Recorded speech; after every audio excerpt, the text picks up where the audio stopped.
Bueno, esta conferencia se titula El último llamado, la última advertencia a la tierra, porque eso es básicamente lo que vamos a hablar. Es el capítulo 14 en el libro de Apocalipsis que nos dice cuál es el mensaje final para un mundo que se ha enloquecido. Apocalipsis 14.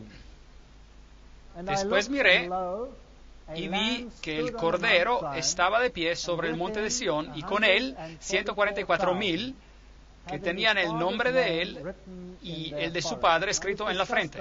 Ahora, ya hemos discutido sobre los 144,000, así que no voy a ir en detalles sobre ellos, pero ellos tienen el carácter de Dios grabado en sus mentes, el nombre del Padre escrito en sus frentes. Oí una voz del cielo como el estruendo de muchas aguas y como el sonido de un gran trueno. La voz que oí era como de arpistas que tocaban sus arpas. Cantaban un cántico nuevo delante del trono. Un cántico nuevo es una canción de redención. Es una canción, un himno de liberación. Es algo que uno no puede entender si no ha tenido una experiencia de conversión o una experiencia de liberación.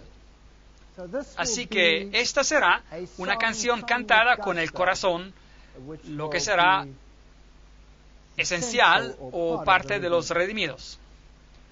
Y delante de los 4 seres vivientes y de los ancianos, ya hemos hablado de ellos también, y los querubines protectores y los 24 ancianos, y nadie podía aprender el cántico sino aquellos 144,000 que fueron redimidos de entre los de la tierra.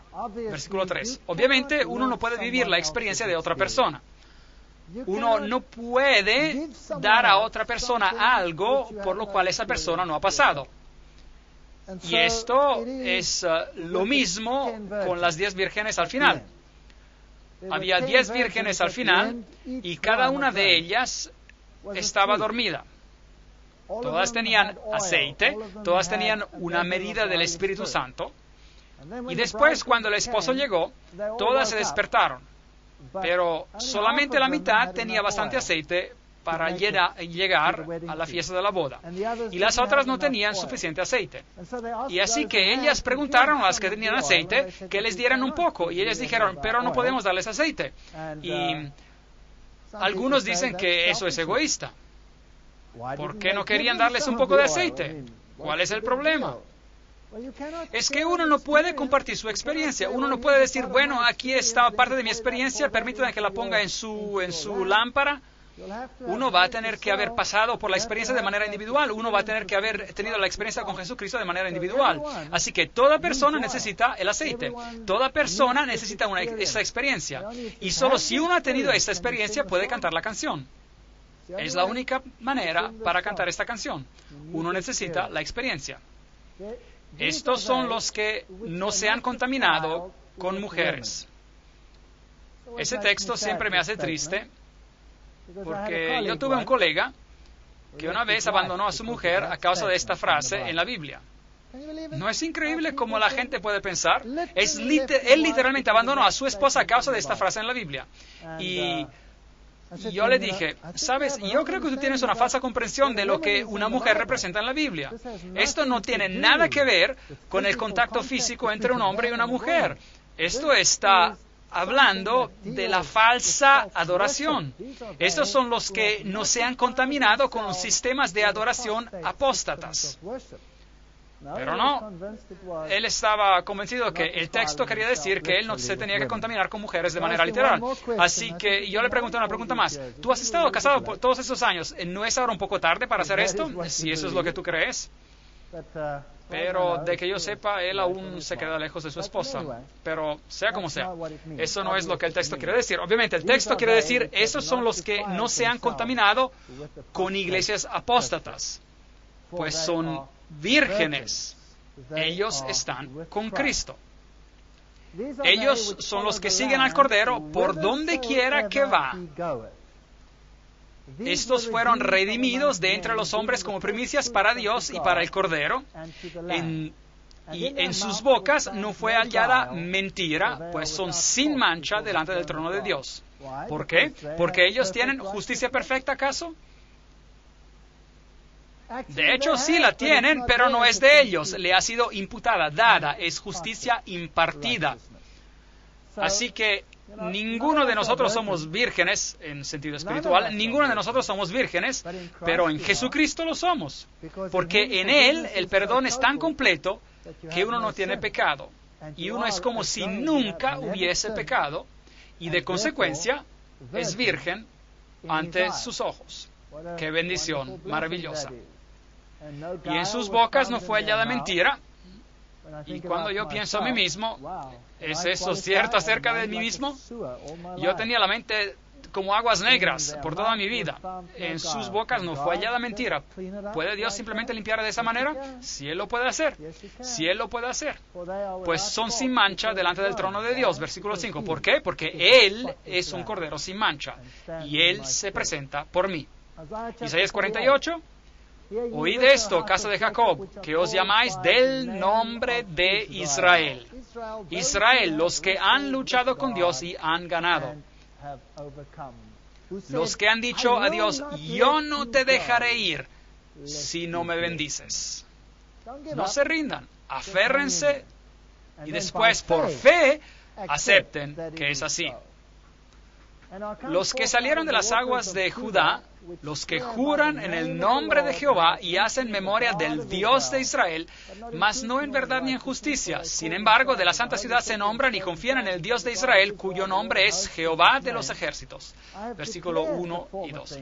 Lo que pasó ya antes, lo dije, de mi boca salió, lo publiqué, lo hice pronto y fue realidad. Versículo 3.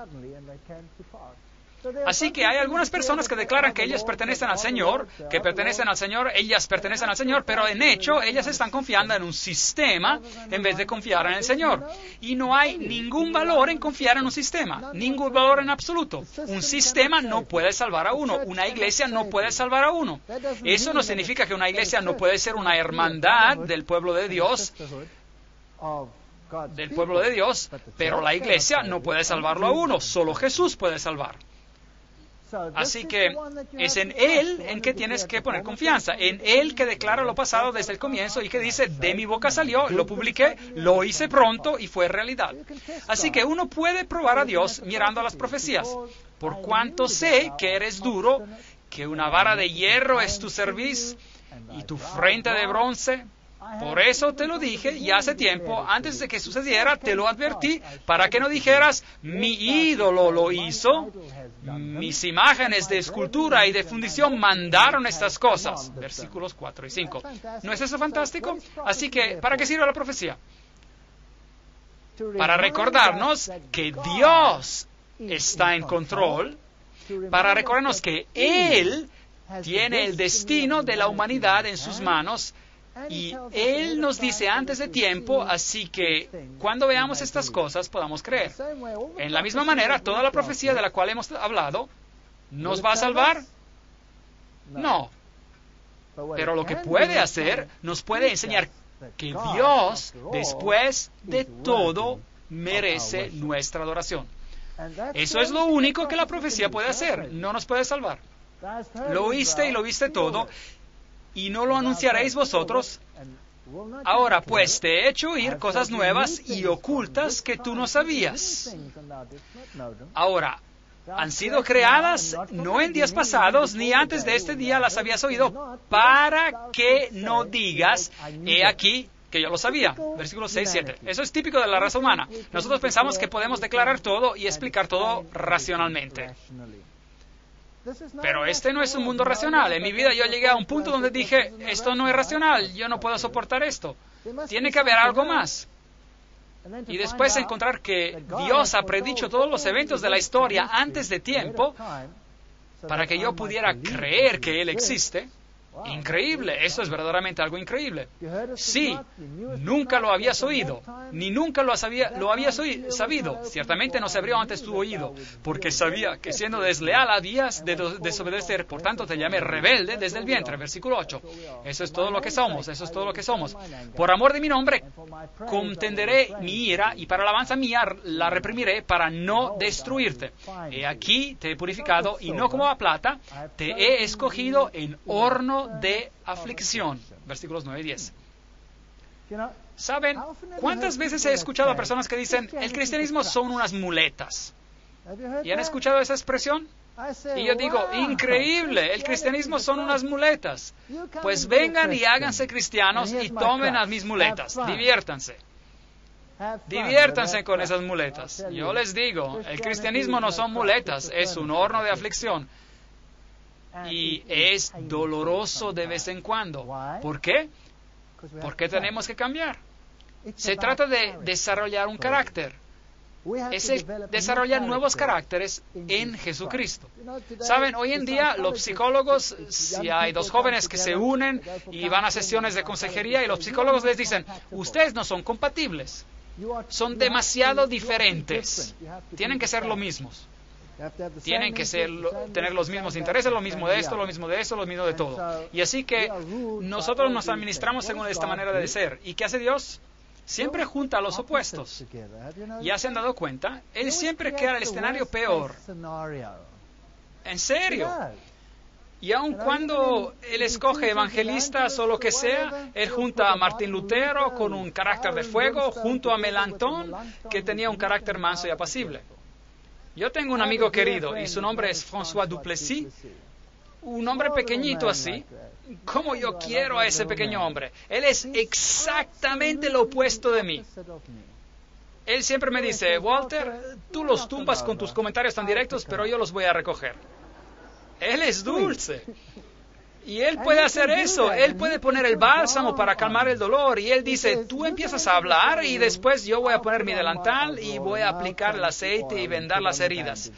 Y saben, es así que Él trabaja. Así que Dios une a los supuestos. Ahora, este fuego de la aflicción, ¿quién puede cambiar el carácter de uno? ¿No es acaso solo alguien que lo quiere a uno? ¿Ya se han dado cuenta de eso? Si yo voy al trabajo y hay un colega ahí que me da problemas y yo le digo, bueno, adiós, y me voy a la casa, él no me puede fastidiar. Pero ¿qué pasa si mi esposa me da problemas? Ya no puedo decirle adiós. Así que alguien tiene que ceder, ¿correcto? Y normalmente los hombres tienen estos caracteres explosivos, aunque los tiempos están cambiando y las cosas se están cambiando en estos días, pero como sea, ¿quién lo puede cambiar a uno? Dios utiliza personas para cambiarte y utiliza los que están cerca de ti para cambiarte. El fuego de la aflicción es para hacerte ver tu carácter. Nadie te puede hacer ver tu carácter de manera tan clara como alguien que está cerca de ti. Nadie lo puede hacer mejor. Y si tú eres grosero con alguien y a ellos no le importa porque son familia, ellos me van a ignorar y se van a salir de mi vida para siempre. Pero si yo soy grosero con mi esposa, ¿qué pasa? Bueno, ella puede contraatacar, ella puede hacer eso, pero también puede ser calma y llorar unas lágrimas. Y esas lágrimas pueden ser mucho peor que contraatacar. ¿Y ya se han dado cuenta de eso? Sí, eso lo puede preocupar a uno, seguir dándole vueltas en la cabeza y refinarlo a uno. Y todo eso impacta el carácter de uno y cómo uno se mueve en la vida. Y eventualmente, bueno, uno llega al punto que es mejor que uno empiece a cambiar, porque uno no puede seguir siendo así para siempre. Uno se tiene que apaciguar, tiene que ser más suave, tiene que ser así. Así que Dios utiliza a personas que lo aman a uno para ayudarlo a cambiar, a pesar de lo doloroso que eso puede hacer. Y Él dice, trabajen sobre esto. Así que Él toma a 2 personas y las pone en el fuego de la aflicción y pasa lo mismo en la iglesia. Si ustedes pensaban que la iglesia iba a ser un sitio de delicias o no, no. Estos son hermanos y hermanas de tipo diferentes. Oh, sí. Hay todo tipo de peces en esta red y yo les digo, estos peces es algo en serio. Algunos de ellos tienen espinas bien duras en ellos. Algunos de estos animales en el arca son muy puntiagudos. Algunos son como rinocerontes que te pueden dar un golpe que te permanece negro y azul por 6 semanas. Y es una de esas situaciones de donde no te puedes simplemente ir. Yo conocí a un hombre. Este hombre ya está muerto ahora. Era un hombre anciano. Y este hombre era el hombre más miserable que yo he visto en mi vida. Él fue la cosa peor que jamás me ha ocurrido. En serio, la cosa peor que jamás me ha ocurrido. Él me gritaba, él hizo todo lo que podía para destruir mis principios y me volvió loco. Y de vez en cuando yo pensaba que lo quería modificar un poco, pero él era mucho más viejo que yo y así que tenía que guardarle respeto. Y por todos esos años, Dios puso a este hombre en mi vida. Y después él abandonó a todo y perdió totalmente todo, hasta se juntó con una prostituta, dejó a su esposa, todo le fue mal. Y después, hace como unas 4 semanas, él estaba muriendo en el hospital. Y yo fui llamado a donde él estaba, así que fui a verlo. Y yo me senté cerca de su cama del hospital y lo miré y allí estaba, muriendo. Ya le habían amputado partes del cuerpo, tenía diabetes y ya estaba en sus últimas horas. Y yo estaba allí sentado y lo estaba mirando y pensé, increíble. Este hombre testarudo aquí, aún era un testarudo allí en su cama, en su lecho de muerte. Y yo pensé, ¿qué le puedo decir a este hombre? Y yo le dije, ¿sabe qué? Usted es el hombre peor que yo jamás haya conocido. Usted se ha portado tan mal conmigo. Y yo le he respondido de la misma manera unas cuantas veces. Los dos éramos como 2 rocas en un río. Y nos chocábamos mucho. Y le dije, usted ha sido la peor cosa que yo jamás haya conocido. Usted. ¿Y usted me quiere decir que se va a morir y todo lo que aconteció entre nosotros va a ser para nada? ¿Todo para nada? ¿Todo ese dolor por el cual nosotros pasamos va a ser para nada?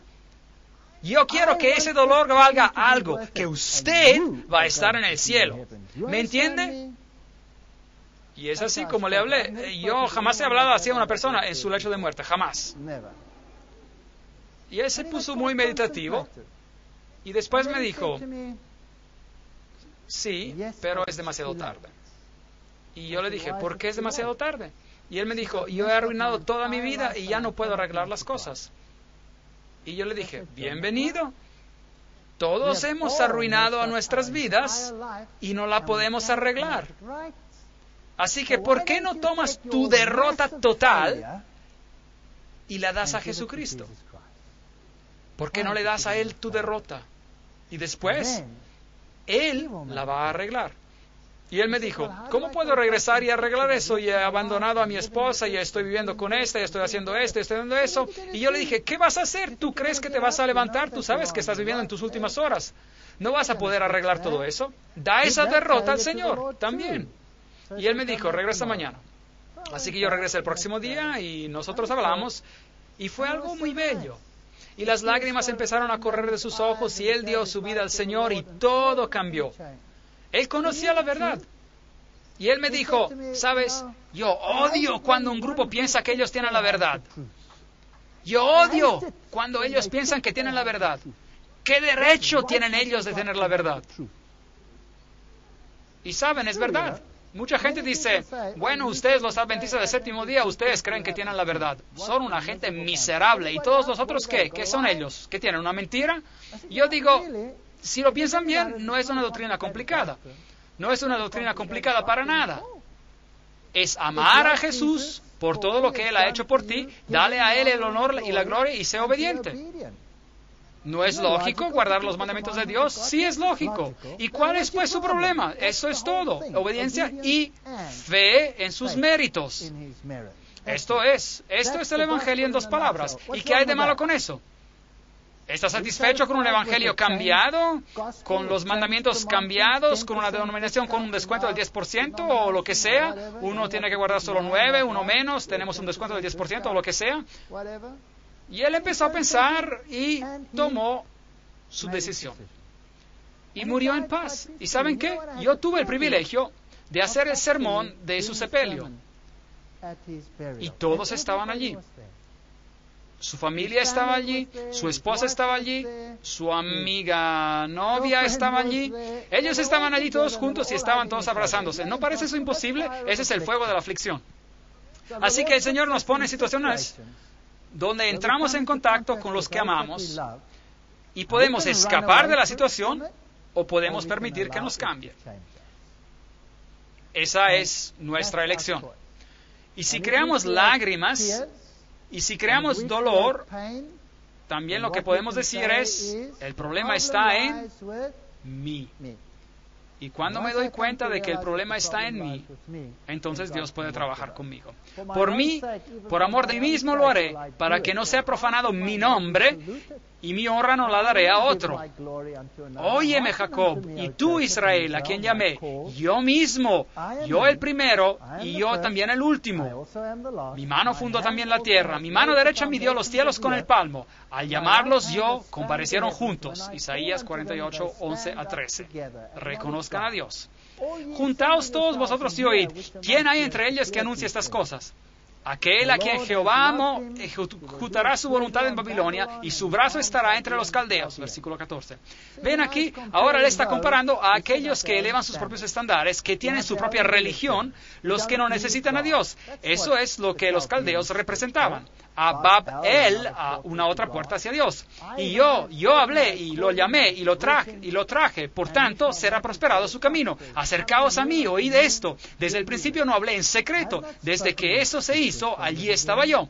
Y ahora me envió Jehová el Señor y su Espíritu. Versículos 15 y 16. Así ha dicho Jehová, Redentor tuyo, el Santo de Israel. Yo soy Jehová, Dios tuyo, que te enseña para tu provecho, que te encamina por el camino que debes seguir. Y Dios sabe lo que es lo mejor. ¿Por qué no seguirlo a Él? Si hubieras atendido a mis mandamientos. ¿Ven? Todo el Evangelio está aquí en este pequeño texto. Fuera entonces tu paz como un río y tu justicia como las olas del mar. Los mandamientos de Dios son una expresión de su amor. Fuera como la arena tu descendencia y los renuevos de tus entrañas como los granos de la arena. Nunca su nombre sería eliminado ni borrado de mi presencia. Salid de Babilonia, huid de entre los caldeos. Anunciadlo con voz de alegría, publicadlo, llevad la noticia hasta lo último de la tierra. Decid, redimió Jehová a Jacob su siervo. Versículos 19 y 20. ¿Pueden ver al Evangelio aquí? Permanezcan alejados de los que dicen, yo lo puedo hacer. Yo puedo alcanzar a Dios por medio de mis obras, cualquiera que sea el sistema. Aquí dice, el Señor Jehová ha hecho esto. Él me ha redimido. Y si no se dice esto, no nos encontramos en la religión correcta. Ese es el Evangelio. Si hubieras atendido a mis mandamientos, fuera entonces tu paz como un río y tu justicia como las olas del mar. Versículo 18. No es una doctrina complicada, es una doctrina muy simple. Nosotros la hacemos complicada. Así que, ¿cuál es el último llamado, la última advertencia al mundo? Está involucrado en el mensaje de los 3 ángeles. Y los encontramos en el libro de Apocalipsis y se encuentran en los versículos que siguen lo que leímos al comienzo. El mensaje del primer ángel, ¿qué nos dice? Bueno, leamos. En medio del cielo vi volar otro ángel. Ese es un mensajero en el medio del cielo, difundiendo su luz por todo el cielo, que tenía el evangelio eterno para predicarlo a los habitantes de la tierra, a toda nación, tribu y pueblo, y decía a gran voz, temed a Dios y dadle gloria a Dios, porque la hora de su juicio ha llegado. Adorad a aquel que hizo el cielo y la tierra, el mar y las fuentes de las aguas. Y otra vez encontramos, Apocalipsis 14, 6 y 7, el sello de Dios. Así que el mensaje del primer ángel dice, estamos viviendo en el tiempo del juicio, pongan atención a la palabra, adorad a Dios, adorad a Dios, adorad a aquel que hizo el cielo y la tierra, el mar y las fuentes de las aguas. Apocalipsis 14, 7. ¿Qué tengo que hacer para decir al mundo que yo reconozco a Dios como tal? Es simple. Guardar el sábado. ¿Por qué? Porque este concepto está en el corazón del mandamiento del sábado. En 6 días hizo Jehová los cielos y la tierra, el mar y todas las cosas que en ellos hay. Y Éxodo 20, 11. Por tanto, Jehová bendijo el sábado y lo santificó. Y Deuteronomio 5, 15. Acuérdate de que fuiste siervo en la tierra de Egipto y que Jehová tu Dios te sacó de allá con mano fuerte y brazo extendido, por lo cual Jehová tu Dios te ha mandado de que guardes el sábado. El sábado es una señal de la creación. El sábado es una señal de la redención. Él nos sacó de la tierra del pecado y nos trajo a la fuente de su gracia. Así que, de la misma manera que fuimos creados por Él, fuimos también redimidos por Él. Si ustedes miran al sistema judío, había 7 fiestas judías que son el antitipo o tipo de acontecimientos en Cristo. Había la Pascua, el día 14 del mes judío de Nisan, Y esa representaba la crucifixión, porque en esa fiesta el cordero se mataba y la sangre se usaba para marcar los postes de la puerta. Y de la misma manera nosotros tenemos que poner la sangre del cordero sobre los postes de nuestro corazón, y después el ángel del Señor, que vendrá para juzgar, nos va a pasar por alto. Así que si aceptamos a nuestra Pascua, que fue sacrificada para nosotros, reconocemos a la crucifixión, el Cordero que murió por nosotros. La segunda fiesta judía era la fiesta de los panes sin levadura. Noten que esa fiesta ocurría en un día después de la Pascua, el día 15 del mes judío de Nisan. El pan sin levadura ¿representa qué? ¿Representa qué? Al cuerpo de Jesucristo, Jesucristo en la tumba. Él fue crucificado por nosotros y Él murió por nosotros. Y se reposó en la tumba en el séptimo día. Así, el próximo día era el 16 de Nisan y era la fiesta de los primeros frutos. Y esa representa la resurrección. Jesús, los primeros frutos, es decir, Él fue el que fue resucitado de los muertos y las tumbas se abrieron y gente salió de sus tumbas y dice la Biblia, y cuando Él se fue al cielo, Él llevó cautiva la cautividad, Efesios 4:8. Esa es la resurrección. Así que en sus fiestas anuales, los judíos festejaban simbólicamente el más grande acontecimiento que iba a ocurrir en la historia de la humanidad. Y la crucifixión, la tumba y la resurrección eran celebradas en sus fiestas. Y después tenían las fiestas de las semanas, que caía en el día 6 del mes judío de Sivan, y esta fiesta conmemoraba lo que aconteció después del establecimiento de la Pascua, es decir, lo que aconteció cuando la ley fue publicada. Después de la resurrección vino el Pentecostés. Y como hemos dicho, la publicación de la ley era su prototipo y se cumplió con el derramamiento del Espíritu Santo, y como consecuencia ocurrió la difusión del mensaje, y estos acontecimientos en forma de prototipo venían celebrados anualmente. Era un prototipo del Pentecostés. Y después había 3 fiestas más. La fiesta de las trompetas, en el primer día del mes de Tishri, anunciaba el juicio, el movimiento de la segunda venida de Cristo, y cuando se tocaba una trompeta, quería decir que un gran evento pronto iba a acontecer. Las trompetas se tocaban antes del juicio, así que anunciaban al juicio, con el movimiento de la segunda venida que dice, porque el tiempo de su juicio ha llegado, Apocalipsis 14:7. Y después había el día de la expiación en el día 10 del mes de Tishri, y esto representa el juicio pre-investigativo o juicio antes de la venida de Cristo. Obviamente Dios está juzgando porque cuando Él regresa a la tierra, su recompensa galardón está con Él. ¿No es esto correcto? Así que si Él regresa con su recompensa, obviamente eso significa que un juicio ya ha acontecido.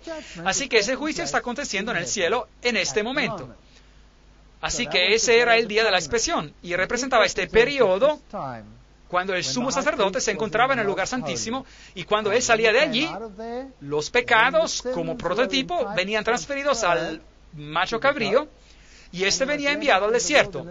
Noten que él no moría, así que él no se convertía en el que llevaba los pecados y no era el sustituto. Él venía alejado del campamento de Israel, y los pecados que habían sido confesados venían removidos del santuario y eternamente cancelados como si nunca hubieran existido. Y la última fiesta era la fiesta de los tabernáculos en el día 15 del mes de Tishri, donde ellos se construían cabañas y celebraban con grande gozo. Esa fiesta representaba el regresar a la casa, la segunda venida de Jesucristo. Así que en las fiestas judías anuales había incluida toda la historia del Evangelio. El día de la expiación era la purificación anual del santuario terrenal. Así que aquí el sumo sacerdote ingresaba con la sangre, y él administraba en el lugar santísimo, y él hacía expiación para todo el santuario, y cuando salía, el santuario simbólicamente había sido purificado del registro del pecado. Así que el día de la expiación era un día de juicio. El día del juicio había llegado. El sumo sacerdote tomaba la sangre e ingresaba en el lugar santísimo, y él la aspergía y hacía expiación para el santuario y para las impurezas del pueblo. Ahora, ¿cuál es el estándar del juicio? Santiago nos dice, Santiago 1:25, Pero el que mira atentamente en la perfecta ley, la de la libertad, y persevera en ella, no siendo oidor olvidadizo, sino hacedor de la obra, éste será bienaventurado en lo que hace. Santiago 2:12 dice, así hablad y así haced, como los que habéis de ser juzgados por la ley de la libertad. Nombre maravilloso para la ley de la libertad. La ley te libra, no es una ley de esclavitud. Si cada persona tuviera que guardar la ley en este planeta, ¿no seríamos todos libres? ¿Sí o no? Claro que sí, eso tiene sentido. Fuera entonces tu paz como un río y tu justicia como las olas del mar, si cada persona guardara la ley. ¿Qué es pecado? Todo aquel que comete pecado infringe también la ley, pues el pecado es infracción de la ley. Primera de Juan 3:4. Eso es lo que es pecado. Así que si usted quiere tener una relación de obediencia, bueno, usted tiene que guardar la ley de Dios. Pero donde no hay ley, tampoco hay transgresión. Romanos 4:15. Así que debe haber habido una ley desde el comienzo, ¿sí o no? Sí, de lo contrario no hubiera habido ninguna transgresión, Romanos 6:23, porque la paga del pecado es muerte. Pero ¿qué nos dice el pequeño verso antes de este?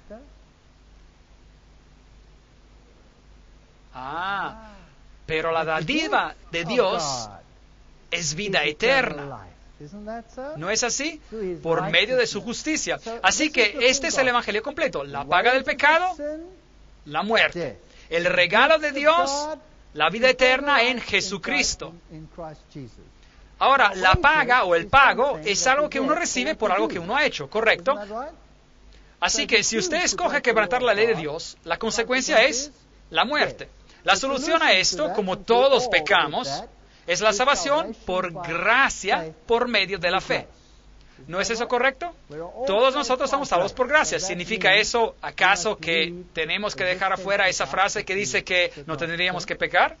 El pecado nos separa de Dios, pero vuestras iniquidades han hecho división entre vosotros y vuestro Dios. Isaías 59:2. Porque la paga del pecado es muerte, mas la dádiva de Dios es vida eterna en Jesucristo, Señor nuestro. Romanos 6:23. Allí está el versículo completo. Ese es un evangelio eterno. El pecado mata. La vida eterna en Cristo, la vida está en Cristo. Así que acepten la vida en Cristo y dejen de pecar. ¿Es eso bíblico? ¿Qué dijo Jesús a la mujer encontrada en adulterio? No peques más. Sí, exactamente eso dijo. Él dijo, ¿dónde están los que te acusaban? Y ella responde, yo no sé, Señor, ellos se han ido. Y él que dice, ni yo te condeno. Esa es la gracia. Vete y no peques más. Juan 8:11. ¿Qué es eso? Obediencia. Ese es el evangelio eterno. Pero hoy en día, el mundo ha modificado el evangelio eterno. Siempre dejan una parte a un lado. Uno tiene que tener la forma completa. El pecado no se enseñoreará de vosotros, pues no estáis bajo la ley, sino bajo la gracia. ¿Qué pues? ¿Pecaremos porque no estamos bajo la ley, sino bajo la gracia? De ninguna manera. Romanos 6, 14, 15. ¿Acaso la ley se elimina porque ahora estamos bajo la gracia? ¿Quebrantaremos ahora la ley porque estamos bajo la gracia? No. ¿Se acuerdan de esa cita de las iglesias carismáticas que les leí, que dice que si uno guarda la ley de Dios, uno no tiene el Espíritu Santo? Increíble. ¿Qué tipo de evangelio está enseñando el mundo hoy en día? Porque por las obras de la ley ningún ser humano será justificado delante de él, ya que por medio de la ley es el conocimiento del pecado, Romanos 3, 19, 20. Así que yo no soy salvo por mis buenas obras, yo soy salvo porque tengo a un Salvador. Claro que sí, es la única razón por la cual yo puedo ser salvo, pero la ley me dice lo que es bueno y malo. Y por esto yo sé lo que es bueno y malo y puedo distinguir entre los dos. Luego, ¿por la fe invalidamos la ley? De ninguna manera, más bien confirmamos la ley, Romanos 3:31. En otras palabras, nosotros tendríamos que ser hacedores de la ley, no para salvarnos, pero porque amamos al Señor. De manera que la ley es santa y el mandamiento santo, justo y bueno, Romanos 7:12. No existe el concepto de que no tenemos que guardar la ley de Dios. 4 evangelios: Mateo, Marco, Lucas y Juan. La gente dice, ¿saben qué? Se repiten el uno con el otro, pero no es así. Ellos se aumentan el uno al otro, sí, pero ellos no se repiten el uno con el otro. En Mateo, Cristo viene descrito como el rey. En Marcos, Cristo es descrito como el servidor. En Lucas, Cristo viene descrito como totalmente hombre. En Juan, Él viene descrito como totalmente divino. Todo en uno. Si queremos representar al Evangelio eterno, tenemos que poner la ley y la gracia en perspectiva y tenemos que servir a Jesús como Rey y lo tenemos que imitar como servidores. Él fue hombre, Él murió para nosotros para que Él pudiera sentir nuestra humanidad y compartir con nuestras debilidades y lo tenemos que reconocer como Dios. Él no es nada de menos, no lo podemos degradar. Los primeros 5 libros de Moisés, Génesis, el libro de los orígenes, la caída y la promesa de la redención, Éxodo, Cristo nuestro santuario, Él es el que nos conduce, la columna de nubes y la columna de fuego, Levítico, Cristo nuestro sacrificio, Números, Cristo nuestra guía, Deuteronomio, Cristo nuestra recompensa. Toda la Biblia es acerca de Jesucristo y ese es el Evangelio eterno. ¿No creen ustedes que el mundo se ha perdido algo en algún momento? Ustedes saben, algunos dicen, solo necesitamos el Nuevo Testamento. Y yo digo, bien, ¿por qué se preocupan de llevar un libro tan pesado? Tomen unas tijeras y cortan lo que no necesitan. Tírenlo, si ya no lo necesitan. No, el Antiguo Testamento y el Nuevo Testamento, los dos hablan de Jesús. No penséis que he venido a abolir la ley o los profetas. No he venido a abolir, sino a cumplir. Porque de cierto os digo que antes que pasen el cielo y la tierra, ni una jota, ni una tilde pasará de la ley hasta que todo se haya cumplido. Mateo 5, 17, 18. El Evangelio eterno tiene que ser predicado. Pero es más fácil es que pasen el cielo y la tierra que se frustre una tilde de la ley. Lucas 16, 17. Ni una tilde de la ley va a desaparecer. Hasta la Nueva Versión Internacional lo escribe correctamente. En esto consiste el amor de Dios, en que obedezcamos sus mandamientos. Y sus mandamientos no son gravosos, dice la Reina Valera 95. Sus mandamientos no son gravosos, 1 de Juan 5, 3. Y habiendo sido perfeccionados, vino a ser autor de eterna salvación para todos los que le obedecen. Hebreos 5, 9. Así que el mundo ha rebajado el énfasis en la obediencia y ha sobreexaltado la salvación por la gracia. La salvación por la gracia viene en primer lugar, no cabe duda, porque sin ella somos todos perdidos. Pero sin obediencia, no vamos a llegar allí tampoco. Así que la ley de Dios ha sido eliminada.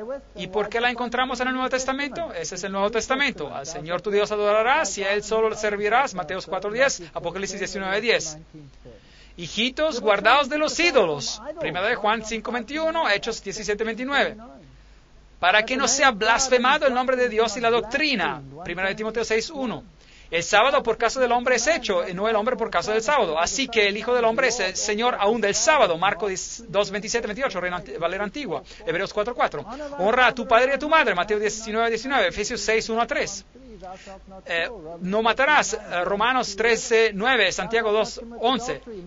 No adulterarás. Mateo 19:18. No hurtarás. Romanos 13:9. Efesios 4:20. No dirás falso testimonio. Romanos 13:9. No codiciarás. Romanos 7:7. Así que uno va a tener problemas si dice que la ley ha sido eliminada en el Nuevo Testamento, porque allí está, en el Nuevo Testamento. Uno va a tener grandes problemas si dice esto. No podemos eliminar la ley de Dios. El tabernáculo fue levantado en medio del pueblo. Jesús vivió en medio de su pueblo. Y eso es lo que el tabernáculo simbolizaba. Es el Evangelio eterno. Nunca ha cambiado. Es el Cordero de Dios que quita los pecados del mundo. Ese cordero venía traído al sumo sacerdote y moría en vez del pecador. Cada judío en los tiempos pasados era salvado por la sangre del cordero. No existe el concepto de que los judíos estaban bajo la ley y nosotros estábamos bajo la gracia. ¿Y por qué pues un judío tenía que traer un cordero? Porque él estaba bajo la gracia. Porque él estaba bajo la gracia. Esa es la razón. He aquí el Cordero de Dios que quita el pecado del mundo. Juan 1:29. hijitos míos, estas cosas os escribo para que no pequéis. Pero si alguno ha pecado, abogado tenemos para con el Padre a Jesucristo el justo. 1 de Juan 2:1.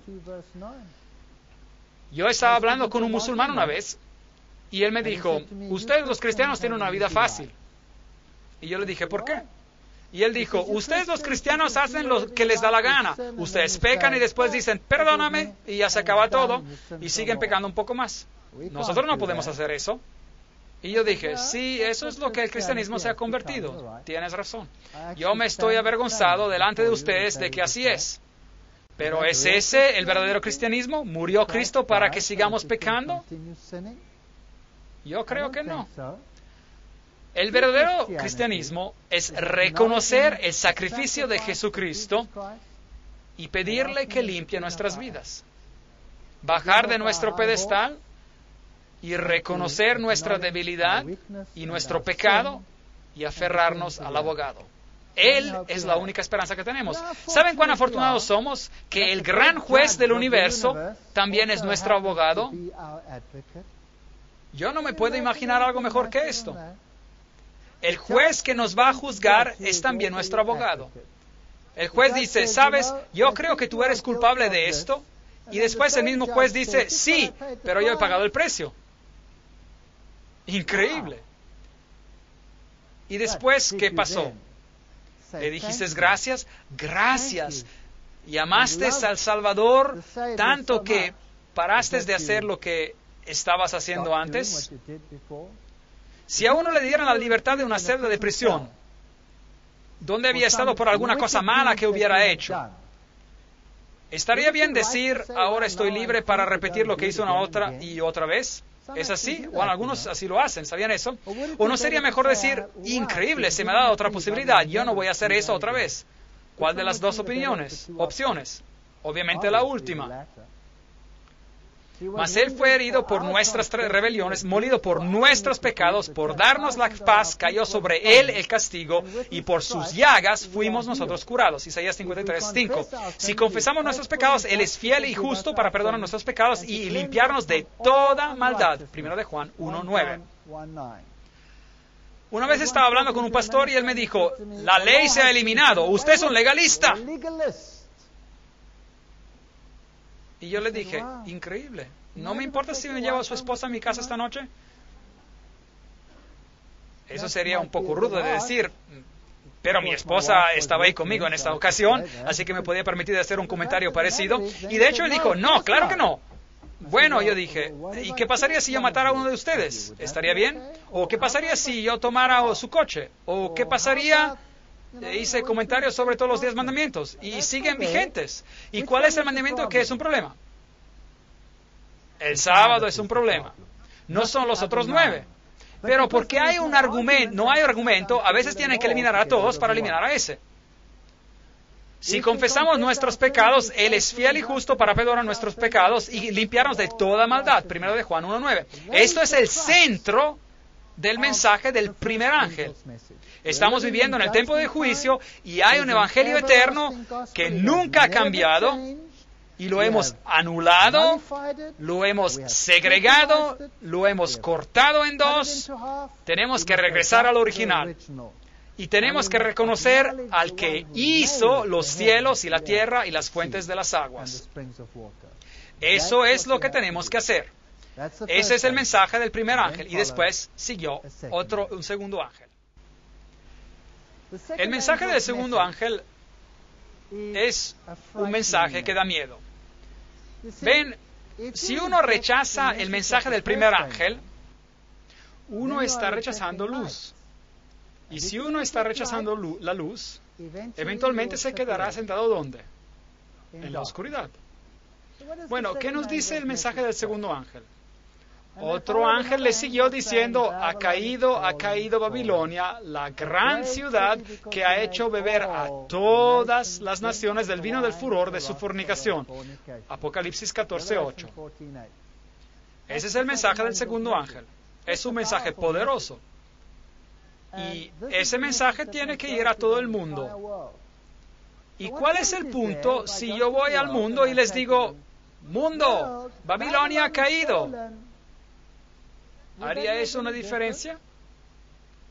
¿No tendría que explicarle a alguien lo que Babilonia es antes de que les diga que ha caído, sí o no? Claro que sí. Si la gente no sabe lo que Babilonia es, ¿cuál es el punto de darles este mensaje? Así que, ¿quién es Babilonia? Uno tiene que ir a la antigua Babilonia para descubrir lo que Babilonia es. ¿Qué era Babilonia? Babilonia era un sistema religioso que era muy atractivo para los israelitas. Y ellos fueron y escogieron a esa religión en vez de su religión 9 veces sobre 10. Ellos seguían regresando a Babilonia. ¿Por qué? Porque es mucho más cómodo tener su propia vía hacia Dios en vez de escuchar a los requisitos de Dios. El vino de Babilonia, ¿qué es el vino de Babilonia? El vino de Babilonia es la doctrina falsa. Mensajes Selectos en Inglés, volumen 2, página 68, nos dice: el vino de Babilonia es exaltar el sábado falso y espurio sobre el sábado que el Señor Jehová ha bendito y santificado para que el hombre se beneficie de él. Y también es la inmortalidad del alma. Estas dos herejías afines y el rechazo de la verdad convierten a la iglesia en Babilonia. Reyes, comerciantes, gobernadores y maestros religiosos están todos en acuerdo corrupto. Sí, hoy en día los gobernadores del mundo están siguiendo a la iglesia. Apocalipsis 16, 13, 14. Y vi salir de la boca del dragón y de la boca de la bestia y de la boca del falso profeta 3 espíritus inmundos a manera de ranas. Pues son espíritus de demonios que hacen señales y van a los reyes de la tierra en todo el mundo para reunirlos a la batalla de aquel gran día del Todopoderoso, del Dios Todopoderoso. Apocalipsis 16, 13, 14. Da miedo. Muy bien. De hecho, estamos hablando del sistema de Babilonia. Tiene 3 componentes y están gobernados por espíritus inmundos, impuros, como ranas. Las ranas fueron una de las plagas en Egipto, porque las ranas eran deidades en el sistema egipcio.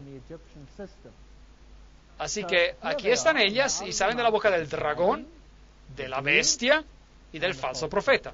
Estos 3 componentes y son espíritus de demonios, obrando milagros.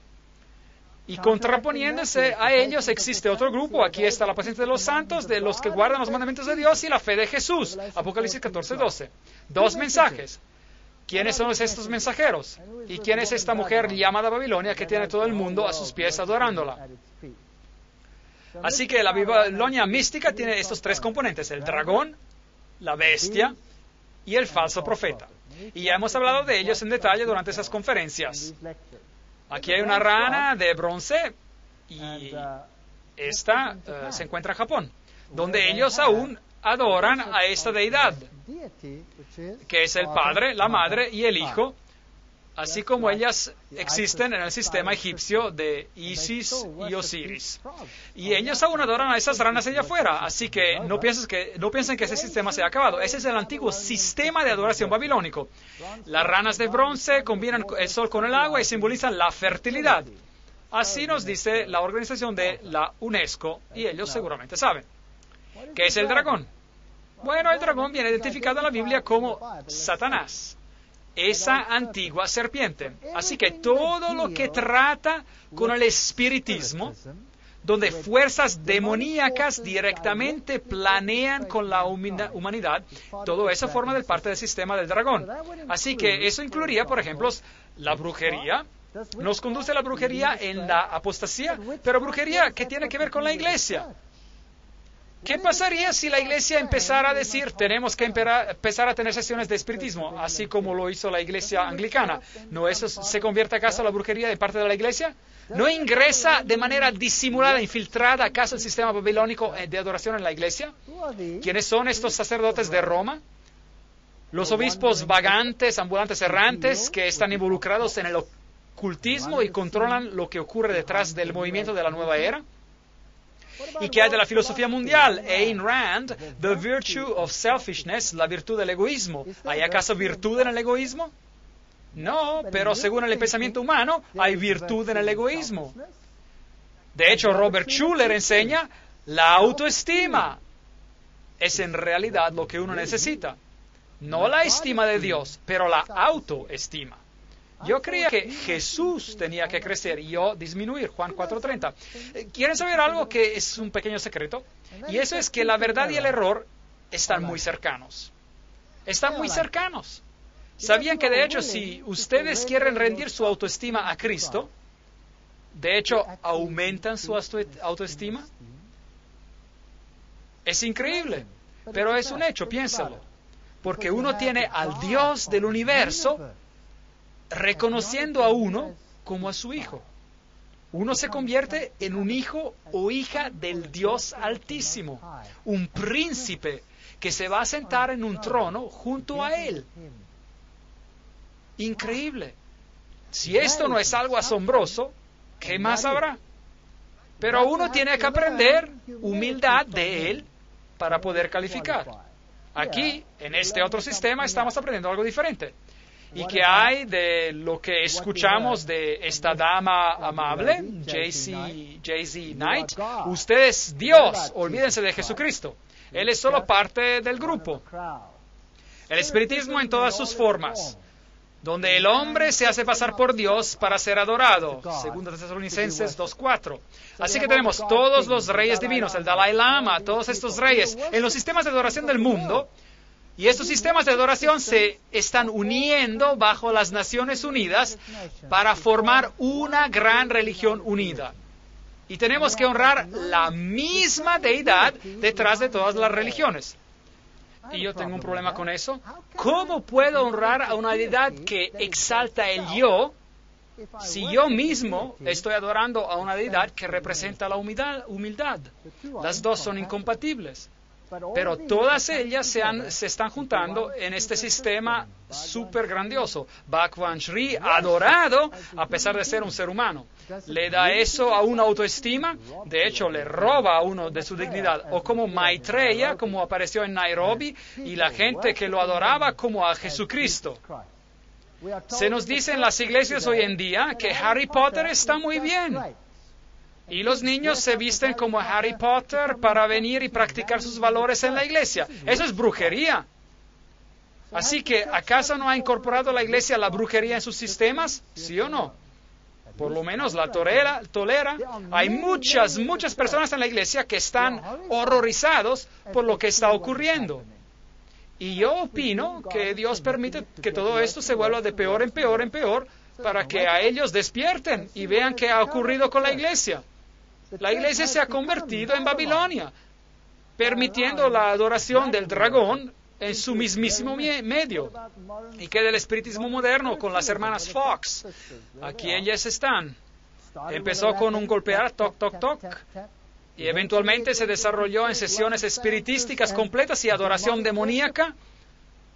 Bueno, vimos que los padres fundadores de los movimientos cristianos modernos, de las asociaciones para investigaciones psíquicas, eran los grandes obispos, Westcott, Hort y todos ellos, y que de hecho reescribieron la Biblia para nosotros, por así decir, que ellos tenían sus sociedades para espíritus y comunicaban con los espíritus.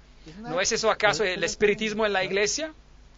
El espiritismo dice que los muertos saben más que los vivos. Entonces la serpiente dijo a la mujer, no moriréis. Génesis 3:4. En este caso, como en otros textos bíblicos, el diablo dijo la verdad y el Señor está en el error.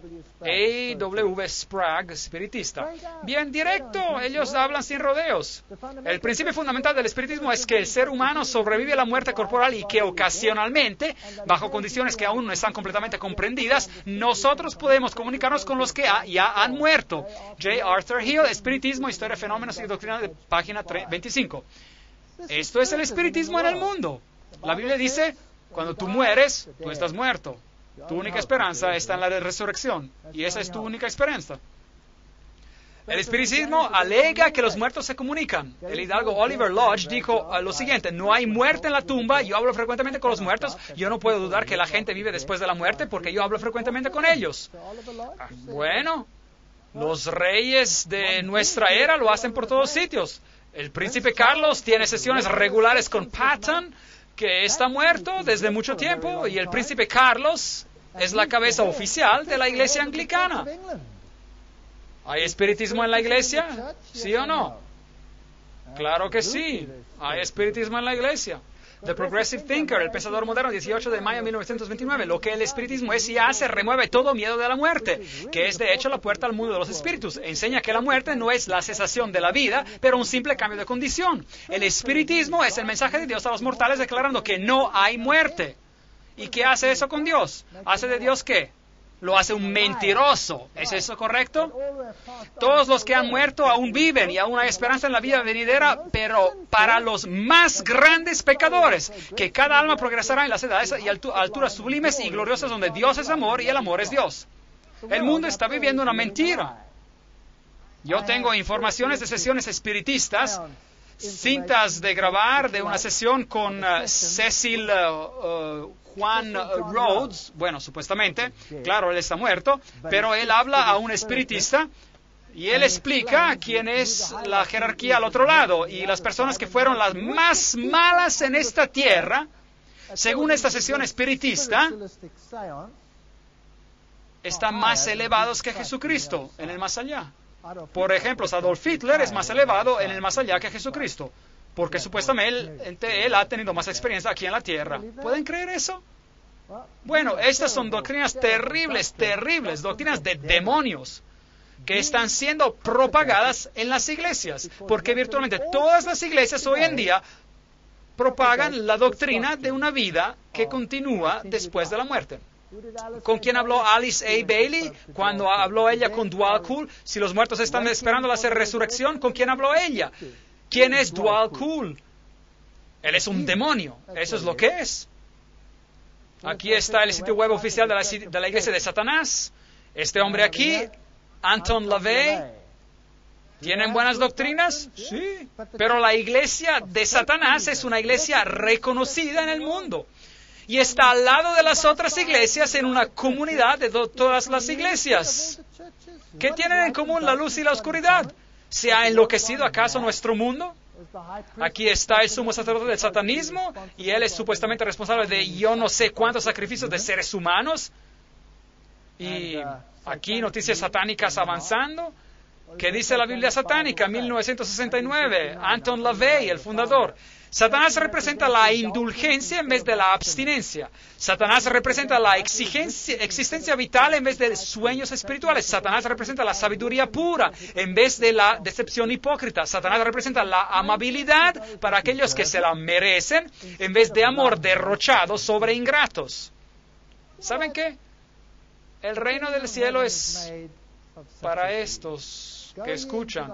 Id pues a la salida de los caminos y llamad a la boda a cuantos halléis. Mateos 22:8. A los cojos y a los paralíticos, a estos y a esos. ¿Y cuántas veces nosotros los despreciamos? No. Amémoslos. Llevemos a los brazos de la iglesia, porque ellos formarán el reino de los cielos. Que Satanás se ría de nuestras debilidades y de nuestras mentes minusválidas y de nuestros cuerpos minusválidos. Él aún no ha visto nada. Espere hasta cuando esas personas sean transformadas y reciban lo que Dios ha preparado para nosotros. Ellos lo van a juzgar a Él. Así que Satanás representa la venganza en vez de dar la otra mejilla. Satanás representa la responsabilidad hacia el responsable en vez de preocuparse de vampiros psíquicos. Satanás representa al hombre como a otro animal, a veces mejor, pero muchas veces peor de los que caminan sobre cuatro patas. El hombre, por su desarrollo divino, espiritual e intelectual, se ha convertido en el animal más despiadado, cruel de todos. Así que somos dioses, es la misma enseñanza. Satanás representa todos los así llamados pecados porque ellos conducen a la gratificación física, mental y emocional. Satanás ha sido el mejor amigo que la iglesia jamás haya tenido porque él la ha mantenido activa todos estos años. Esta es la Biblia de Anton LaVey. Ahora, si usted considera, ¿cuánto del conocimiento de este libro se ha infiltrado, convertido en doctrina de iglesia? Sorprendentemente, asombrosamente, mucha doctrina. El ojo que todo lo ve de Lucifer, bueno, uno ve aquí cosas interesantes, la cúspide del ojo, esta cosa pequeña aquí en el medio, el ojo de Lucifer. ¿Saben ustedes que este fue el primer juego de computadora en el mundo? Pac-Man. Pac. ¿Se acuerdan de él? Que comía todo. Interesante, increíble.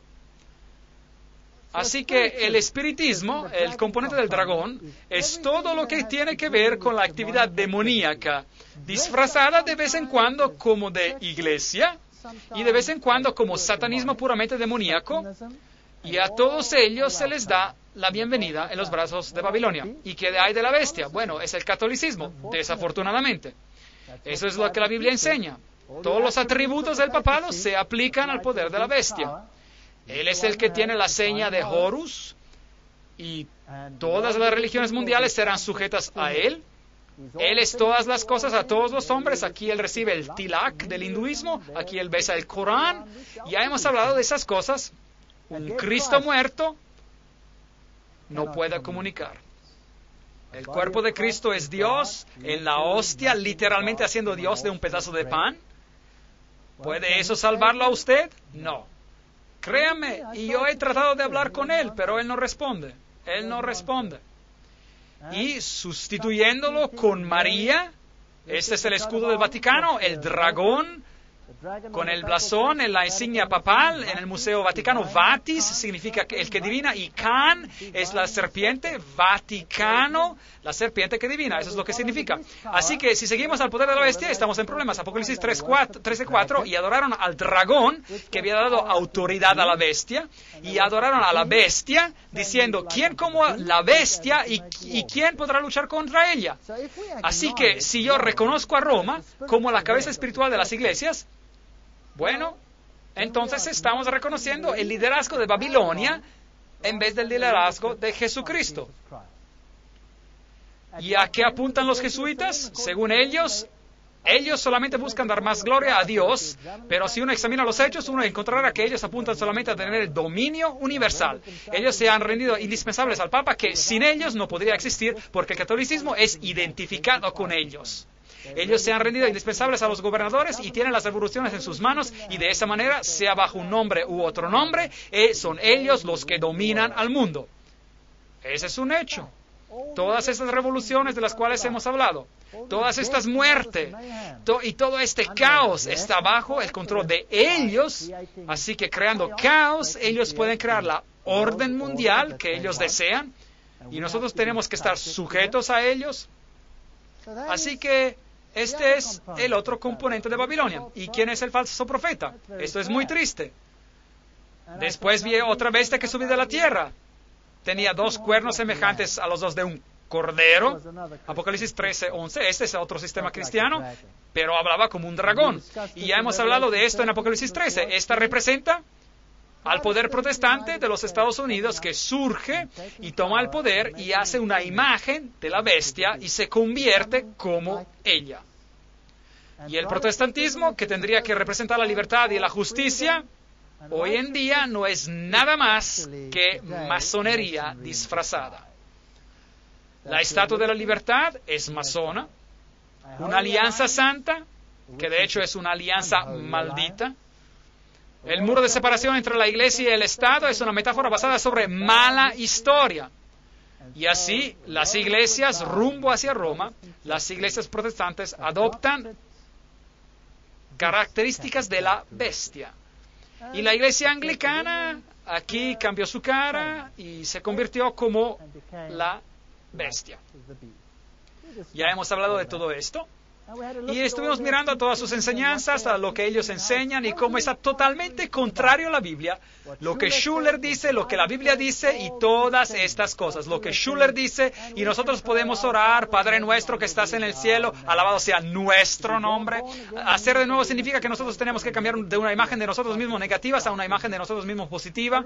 Una religión basada en el yo, una religión basada en valores de este mundo, una religión que honra al hombre y lo pone al nivel de la deidad. Esto es pecado y tiene que ser llamado por su nombre correcto, sea que Billy Graham lo apoye o no. La Biblia y solo la Biblia. Sea que él esté sentado con el Papa o no, él ha apoyado todo esto. ¿Y qué hay del movimiento carismático? Dice, donde Jesús dice, yo soy, yo sonrío, y yo digo, sí, yo soy también. ¿Sigue siendo esto a cristianismo? Yo no creo. Promise Keepers, la revista de Kenneth Hagin, los obeliscos, y tenemos una apariencia de piedad, pero negamos su eficacia, según Timoteo 3:5. Es muy triste. O Benny Hinn, quien dice, yo soy, yo soy, yo soy. No digan yo tengo, digan yo soy. Tú eres todo lo que Él era y todo lo que Él es y Él jamás será. ¿Es eso cristianismo? Yo no creo. ¿Qué es esto? Esta es falsa profecía. Esta es falsa predicación. Esta es una mentira y tiene que ser revelada. Y así vemos el componente del dragón en las iglesias, y el componente de la bestia en las iglesias, y el componente del falso profeta en las iglesias. Todo tiene que ser revelado por lo que es. Y el mensaje sale al mundo. Babilonia no es lo que parece. Ha caído, ha caído. Y después sigue otro ángel. Ahora, ¿ustedes creen que las iglesias aceptarán este reproche? ¿Sí o no? No, no lo aceptarán. ¿Lo aceptarán los individuos? Sí, yo doy gracias a Dios por esto, porque si no toda la predicación sería en vano. El mensaje del tercer ángel, que dice, Apocalipsis 14, 9, 10, y un tercer ángel lo siguió diciendo a gran voz, si alguno adora a la bestia de su imagen y recibe la marca en su frente o en su mano, él también beberá del vino de la ira de Dios, que ha sido vaciado puro en el cáliz de su ira, y será atormentado con fuego y azufre delante de los santos ángeles y del Cordero. Increíble. Nunca ha salido un mensaje tal por parte de Dios. Este es material potente. Y ya hemos hablado de esto anteriormente, porque ya hemos estudiado la marca en la frente y en la mano, cuando hablamos sobre Apocalipsis 13, así que revisen esa conferencia. Ahora, ¿qué era? ¿De qué se trataba todo eso? Él también beberá del vino de la ira de Dios, que ha sido vaciado puro en el cáliz de su ira. Sin misericordia esta vez, destrucción total, y será atormentado con fuego y azufre delante de los santos ángeles y del Cordero. ¿Qué significa eso? ¿Qué significa eso? Hay aún 2 conferencias más que seguirán sobre este tema. El humo de su tormento sube por los siglos de los siglos. ¿Qué significa eso? No tienen reposo de día ni de noche los que adoran a la bestia y a su imagen, ni nadie que reciba la marca de su nombre. Versículo 11. ¿Qué significa eso? ¿Qué es esto por los siglos de los siglos? Bueno, tomaremos 2 conferencias para aclarar todo esto, las últimas 2. Y después de eso tendremos paz eterna. Apocalipsis 14, 9, 10. Porque en 6 días hizo Jehová los dioses y la tierra, el mar y todas las cosas que en ellos hay, y reposó el 7º día. Por tanto Jehová bendijo el sábado y lo santificó. Éxodo 28, 11. Acuérdense que es una señal entre mí y el Señor, y Él se reposó en el 7º día, y Él se reposó, y la señal significa una marca. Así que Dios tiene una marca, es el sábado, y tenemos que entender la marca de Dios, su señal, su sello, y estudiamos todo esto en Apocalipsis capítulo 13. Y me dio Jehová las 2 tablas de piedra escritas con el dedo de Dios. Nadie se tenía que meter con ellas. Deuteronomio 9:10. Así que el sello de Dios, la marca de Dios, está en el corazón de su ley, es el sábado, y da autoridad, como hemos dicho, a toda la ley. Ahora, ¿somos salvos guardando toda la ley? No, pongámoslos bien en claro, pero sin guardar la ley, ¿seremos salvos? No, ¿ven? Siempre hagan también la pregunta contraria. Y el punto de esto es, si nosotros no somos salvos guardando la ley, ¿cómo somos salvos? Por la gracia. La gracia nos salva al 100%. La gracia nos salva. Somos salvos por gracia. Ahora, si yo guardo la ley, ¿qué estoy reconociendo cuando guardo la ley? Yo estoy reconociendo una autoridad más elevada que yo mismo. ¿Es eso correcto? Si yo guardo la ley, yo estoy reconociendo un poder más elevado que yo mismo. Y si yo la guardo exactamente como Él ha dicho, yo estoy reconociendo su autoridad. ¿Es eso correcto? Así que, ¿cuál justicia estoy honrando? La justicia de Jesús. No piensen que diciendo yo guardo la ley, uno es legalista. No. De hecho, guardando la ley, si uno lo hace de la manera correcta, uno está difundiendo la justicia por la fe. Porque uno está honrando la superioridad de Dios en la vida de uno. Uno está reconociendo su propia dependencia de Dios. Y uno se pone en armonía con los deseos de Dios, porque uno reconoce que Dios tiene conocimiento total. ¿Tiene eso sentido? Así que, rehusando aceptar las leyes del hombre, pero aceptando las leyes de Dios, yo reconozco mi dependencia de Él y acepto su justicia por fe. Así que el mensaje de la marca de la bestia involucra la justicia por medio de la fe y la obediencia como su consecuencia. Es bien simple. Pero el Señor, creador del cielo y de la tierra, ese es su sello, su nombre, su título y su territorio. Y les di también mis sábados para que fueran por señal entre yo y ellos, para que supieran que yo soy Jehová, que los santifico. Así que, ¿de dónde viene la justicia de uno? De Dios, no de uno mismo. Esa es la justicia por la fe. Así que el mensaje del tercer ángel no es nada más que la justicia por la fe. Claro que sí. Uno lo podría interpretar como legalismo, si uno quisiera, pero de hecho, lo que uno está haciendo cuando guarda la ley, si uno lo entiende de la manera correcta, es reconocer y honrar a un poder superior. Si obedecéis cuidadosamente a los mandamientos que yo os prescribo hoy, guardaos pues que vuestro corazón no se deje engañar y os apartéis para servir a dioses ajenos e inclinaros delante de ellos. Por tanto, pondréis estas mis palabras en vuestro corazón y en vuestra alma y las ataréis como señal en vuestra mano y serán como insignias entre vuestros ojos. Deuteronomio 11, 13 a 20. Así que actuamos según ellos y pensamos según ellos.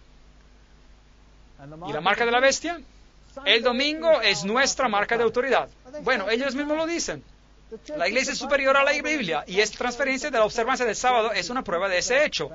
El periódico Registro Católico, Catholic Record, septiembre de 1923. Así que ella tomó el domingo pagano y lo hizo el domingo cristiano. Así que el domingo dedicado a Balder se convirtió en el domingo cristiano consagrado a Jesús. Ella lo reconoce, ella dice, claro que la Iglesia Católica alega que el cambio fue algo que ella hizo, y este hecho es una marca de su poder eclesiástico. Así que no es tanto una cuestión sobre un día, es más bien una cuestión de autoridad. Si yo obedezco a este sistema, yo estoy exaltando a las leyes humanas, y básicamente yo estoy diciendo, yo recibo la santificación ¿de quién? De la Iglesia, y eso es lo que ella quiere. Ninguna iglesia me puede dar la santificación. Ni la iglesia a la cual yo pertenezco. Ninguna iglesia me puede dar la santificación. Solo Jesucristo me puede dar la santificación. Eso es todo, nadie más. La Biblia dice, acuérdate del sábado para santificarlo. La Iglesia Católica dice, no. Por mi poder divino, yo he abolido el día sábado y te ordeno de guardar como santo el primer día de la semana. Y todo el mundo civilizado se inclina en obediencia reverente al mando de la Santa Iglesia Católica. Padre N. Wright, el sentinel americano. Son bastante arrogantes sobre ese asunto. Bastante arrogantes. Así que, ¿a quién voy a reconocer, a honrar? ¿A los poderes de la tierra o a los poderes del cielo? Esa es la pregunta. Escojan ustedes a quién quieren honrar. ¿A Dios o al hombre? ¿El poder de la santificación por medio de Dios o el poder de la santificación por medio del hombre, que conduce a la muerte? Porque ¿cómo puede un hombre salvarlo a uno? El Papa Pío en el 1566 ordenó por medio del Concilio de Trento, agradó a la Iglesia de Dios que la celebración religiosa del día sábado fuera transferida al día del Señor, Catechismus Romanus. Y desafortunadamente toda la tierra se maravilló en pos de la bestia, Apocalipsis 13:3. Así que el mensaje del tercer ángel es, no reconozcan a la ley del hombre como superior a la ley de Dios. Y la prueba va a ser el sábado. ¿Pondrán un microchip en su mano? A lo mejor para controlar lo que uno compra y vende. Pero un microchip, no representa el carácter de la alianza hacia Dios. Lo que representa el tipo de alianza es la obediencia a los mandamientos de Dios. Ellos tienen que estar en su frente y en su mano. La Iglesia Católica está contenta si su marca está en la mano de uno o en la frente de uno. Hay una diferencia sutil aquí. La Biblia dice en Deuteronomio, como insignias entre vuestros ojos y vuestra mano. Átenlos así. Pero la marca de la bestia es en la frente o en la mano. ¿Por qué esa diferencia es sutil?